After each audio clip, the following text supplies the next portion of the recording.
Do you know there are tiny crystals in your ears? Before we get into the crystals, let's quickly have a look at the structure of your ears.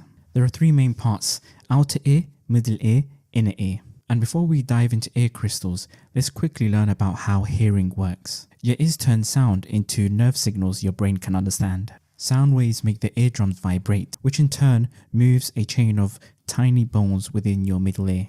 The movement of the stapes bone causes the fluid in the cochlea to move in a wave-like pattern. These waves stimulate hair cells within the cochlea, which then produces nerve impulses as a reaction to it. Ear crystals are tiny calcium carbonate crystals located in the inner ear's vestibular system. They are critical for your sense of balance. Crystals basically detect gravity.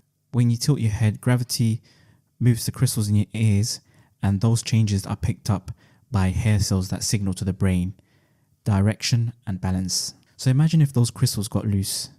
To be honest, they do sometimes, and that's how you get vertigo. It's pretty interesting. Fun fact: why does your voice sound different in a voice recording? When you speak, you hear yourself in two ways: air conduction and bone conduction. Vibrations traveling through your skull to your cochlea. Bone conduction enhances lower frequencies, making your voice sound deeper and fuller to you. Voice recordings only capture sound through air conduction, so you're missing the bone conduction sounds, making your voice sound higher pitched and less resonant.